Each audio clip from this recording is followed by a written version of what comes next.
Welcome to Three Sisters Circuit in Wigan.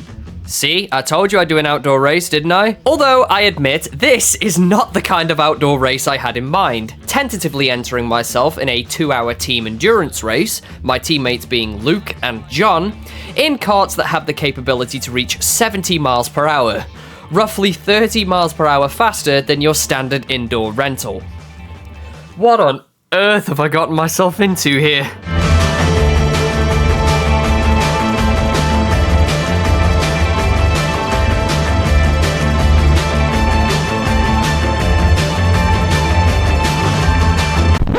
Right, couple of background details. The layout. We're racing on the club layout today, which I will run you through right now.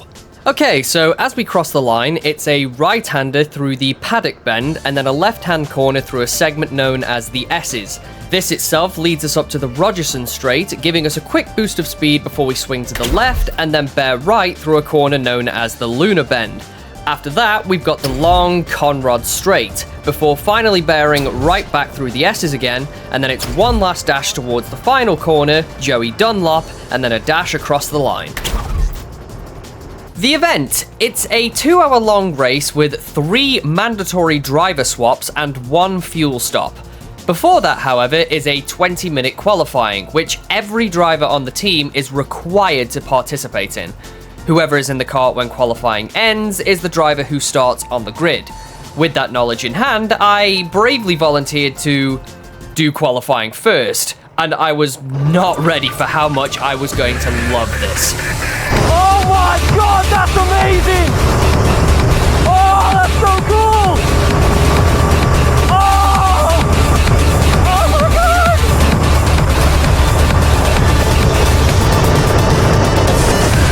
I have never driven a car this fast before! This is the coolest thing ever! Oh my god, that is so cool! As you can hear from my utter jubilation, I haven't wet myself in fear, but rather my dopamine receptors were firing on all cylinders, because this was a world's worth of difference compared to the indoor rentals I've long been accustomed to.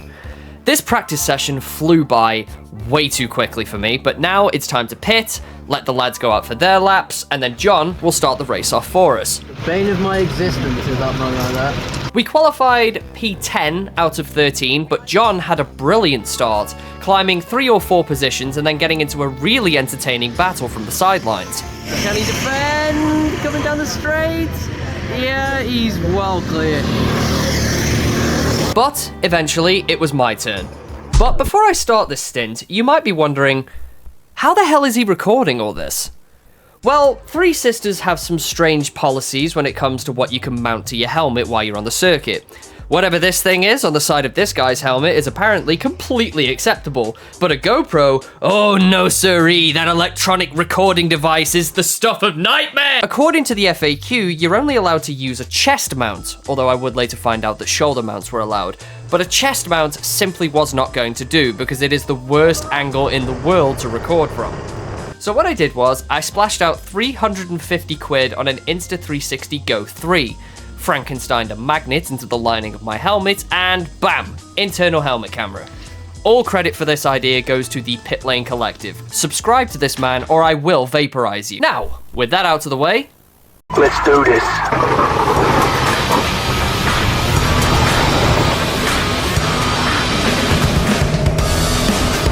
so as I get hastily pushed out of the pit lane by Luke and John, I sail out onto the track to get started.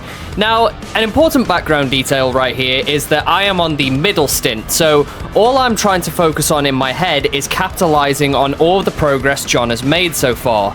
I will be on this track for 40 minutes, so I need to stay as consistent as I can. But because I'm kind of out here on the track by myself, I don't really know where the line is or who to focus on, so I'm trying my best to extrapolate it from my own progress. I do my best to stick as close as I can to the red and white barriers of every single corner, even though my lines are still kind of messy because, well, I'm not used to karts that go this quick and I've never driven this track before. See there, completely missing the apex, not wide enough of an exit, but still, that's a lap, and now I've got to knuckle down and keep doing laps as consistently as that one. A few laps later, I notice I'm actually starting to catch up to the guys in front of me. However, right behind me are the two race leaders. They get a fantastic slipstream on me through the Conrod Strait and then just come sailing straight through. These guys come here quite often and they are ridiculously rapid. So in my head, I'm thinking, right, as long as I don't make any silly moves and just follow these guys' slipstreams, I'll be able to make some serious headway and be able to follow their lines. And immediately after having that thought, I did the polar opposite and tried to go for a inside line to try and overtake a guy I was nowhere near. I am the dumbest individual on the entire planet. Looking back on my footage, these individuals are doing a fantastic job at explaining to me just how incorrectly I'm taking the track, because my exit through the lunar bend is not wide enough. I stay on the right side of the track for some reason because I'm trying to cut through that apex. And this is the time I decide to try human DRS, which, by the way, absolutely works. You gain a lot of aerodynamic benefit from just crouching down behind the steering wheel, but even though those guys are absolutely sailing ahead, doing that definitely helped me with the lap time. Now remember the two individuals I was chasing before the leaders overtook me? Well, here's one of them. I'm slowly starting to gain on this guy, and I'm starting to get hot on his tail. I'm trying to follow exactly what he's doing. For whatever reason, I do human DRS through the wrong section of the Conrod Strait, but then I just kind of stick to the back of him in the hopes that I can gain a little bit of slipstream on him. I am kind of too far away to gain the benefits of it, but I am starting to close up that distance bit by bit. I, for whatever reason, look for the inside line, even though I don't have the speed to carry it through. And then let's see if I can make anything work through Joey Dunlop. I brake a little bit earlier, try and go for the inside, but he's got that covered. We go side by side going along the line, but he's still got the exit speed going for him, which means he stays ahead for another lap. What I should have done in that instance is tuck in behind him to gain the aerodynamic benefits of a slipstream, but for whatever reason, I keep looking for angles that aren't there and losing out on that benefit because I'm an idiot who doesn't know what he's doing. But still, I'm gaining on the guy. I look for the inside again, but I don't have it, but I am slightly closer going through the Conrod Strait, which means it's entirely possible I could get some slipstream. He notices that and moves over to the inside of the track to prevent me from doing that, which was actually really clever. He does, however, lose his back end a little bit, which actually puts me right on his inside. He's still on the racing line, which means he gets a little bit further ahead, but I'm on the inside coming up to Joey Dunlop. Dive bomb! I could not resist shouting the word dive bomb overtaking him, but that's an overtake. One of the few overtakes that actually happened, because unfortunately this stint was a bit of a dead man's land stint, to be honest, because I was released right in the middle of the session where a lot of people were pitting at different times. But anyway, let's see if we can catch up to the dude in the fluorescent yellow helmet. He was the other dude I was catching up to before the leaders overtook me, and I got into a bit of a battle with the guy I just overtook. He's substantially slower because I've gained a ridiculous amount of ground in just the space of a few corners. In the background, I'm cheering my head off because the Conrod Strait is a fantastic part of the track to sail through. The kart ahead of me goes wide, going through the S's, and now it's time for me to see if I can make a move stick through Joey Dunlop, where again, he goes wide, leading me to believe he was actually pitting, when in reality he wasn't, and that's another overtake secured. Although that was one of the few overtakes of the entire session. I am never doing the middle stint ever again. The biggest issue I had with my stint was the fact that everyone in front of me was absolutely sailing ahead, but everyone behind me was just slowly dropping behind. So the chances of any actual battling going on was pitifully low. For example, this individual in front of me looks closer than he is now, but give it a couple laps, he will be absolutely monumentally ahead of me. And I think the reason for that is I am taking the racing line completely incorrectly, trying to hit the apexes going through that section of the Conrod Strait when the leaders very clearly showed to me that that's not supposed to be how you do that. Still, I'm doing pretty well at actually sticking to the edges of the track whenever the racing line bids it so. I'm sticking nice and close to the red and white, which means I'm carrying a lot of speed through the corners. Joey Dunlop was an area of weakness for me because every so often I would completely miss the apex or even just scuff up the exit. One of the biggest criticisms Luke actually gave me on that specific corner was I'm not exiting wide enough, so I'm losing all my speed, and that was seriously impacting me. See, in the space of one lap, you can tell just how much further the guy ahead of me has gotten, but the people behind me, I can assure you, are slowly dropping away. I would be remiss if I didn't show this very awkward moment I had with a kart who's about to come out ahead of me. The pit entrance is directly in front of me right now, but this individual has decided to exit the pit lane early. He must have gotten lost because that's not the pit exit. So I think what he's decided to do is he's decided to pit, turned right too early, and then rejoined the track weaving through the cones, which is a bit of an unfortunate mistake to make. But now that we've got past someone again, let's see how I'm doing. I'm sticking nice and close to the edge of the track right there.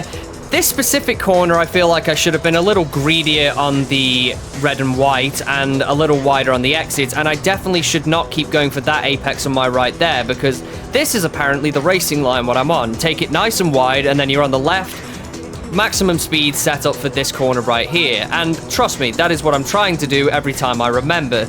But since I've got no visual reference anymore, I'm kind of just in my own head experimenting with what works. I've got no lap board to look at, I've just got how it feels. The only thing I'm feeling right now is an absolute tidal wave of dopamine, so I'm obviously going to make mistakes because I'm not used to this kind of karting, I don't know the racing line, and I'm not really racing with anyone, I'm just having fun. And it looks like a lot of fun looking back on this footage. That corner there, I feel like I did the best of the entire track. That one segment straight after the paddock bend, I got the entry and exit of that perfectly. This corner was a bit problematic though, for the reasons I described earlier, because I kept going a bit too greedy on the apexes there. These few laps I was trying a bit of a wider line, which was seeming to work for me. I keep looking behind me at the guys who are disappearing into the distance. I probably shouldn't be doing that because I should be focusing on what's ahead. I get nice and greedy with the outside of the track right there, nice wide exit. I don't get nearly as close to the apex on that corner that I should have done.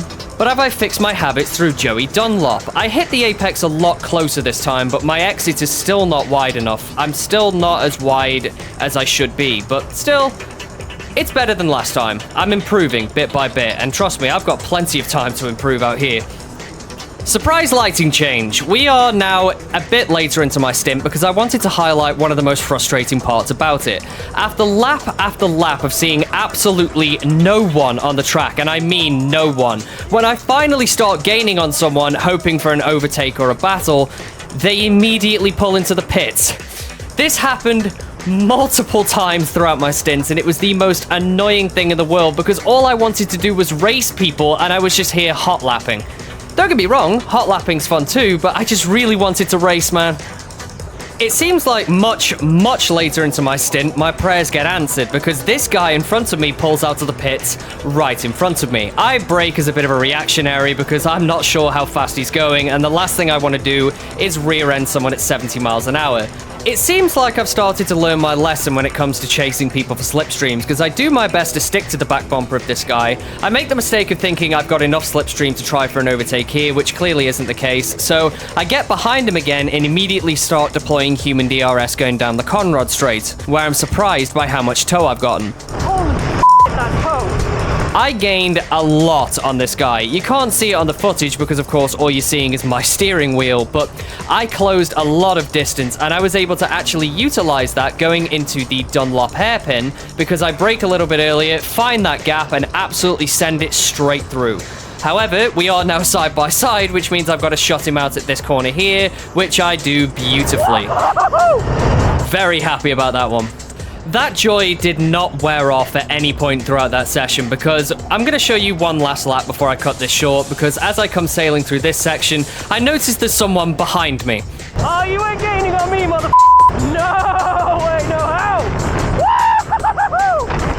The joy is absolutely infectious. We're coming towards the Conrod Straight, where I say a line straight out of the Power Rangers. Human DRS, activate.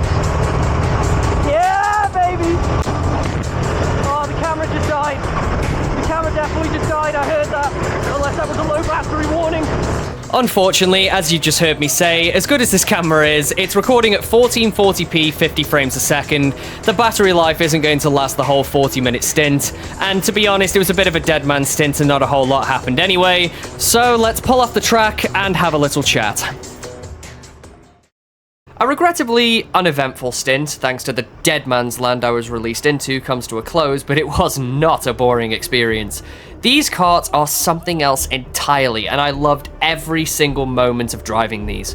While my camera was off after it died, I passed the torch over to Luke, who immediately started setting faster lap times than me.